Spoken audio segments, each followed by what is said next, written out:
So how does a secure person handle the avoidant when they pull away? Well, first, let me start out by telling you what they don't do. They don't chase, they don't beg, they don't walk on eggshells, they don't self-abandon, they don't mirror their energy hoping that they come back. No, they hold boundaries. Chances are you've seen this scenario before. Everything felt like it was going wonderfully. You felt like you met your soulmate. You finally met your person. The chemistry, the connection was off the charts. And it was great for the first 4 to 6 months until suddenly they're growing cold. They're not replying as much. They're less affectionate. They're canceling plans. They're not giving you those kissy face emojis. So what does a secure person do? The secure person clearly communicates and holds their boundary. The boundary being their limits of what they'll allow, what they'll subject themselves to.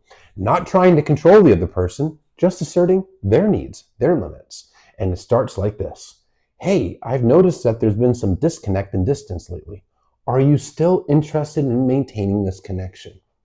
Now, if they're a dismissive avoidant and they're in that pulling away process, they're probably going to give you a very predictable answer like, yeah, everything's fine. I've just been really busy with work.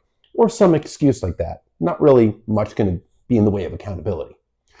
This is where the secure person directly communicates the boundary in a nice, non-confrontational way. Well, if you need space and you've been busy, I understand that.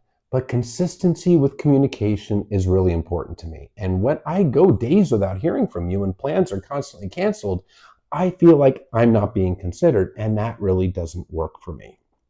So consistency is really a must. And if that's not something that you're able to do, then this relationship wouldn't work for me. There you go. You held the boundary. Now, chances are that probably gives you a ton of anxiety because you're afraid they might walk away. And guess what? They might.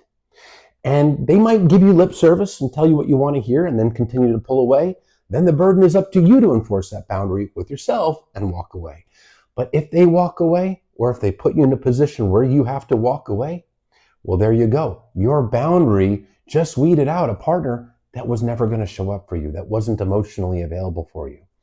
And reframe that narrative from trying to get them to choose you to choosing yourself, making sure that anybody you invest in a relationship with is showing up for you in the way that you need. By holding that boundary, you're not self-abandoning. You're not behaving in an anxious way. You're behaving in a secure way. You might feel anxiety. You might feel heartbreak inside, and that's okay. But you're showing up for yourself.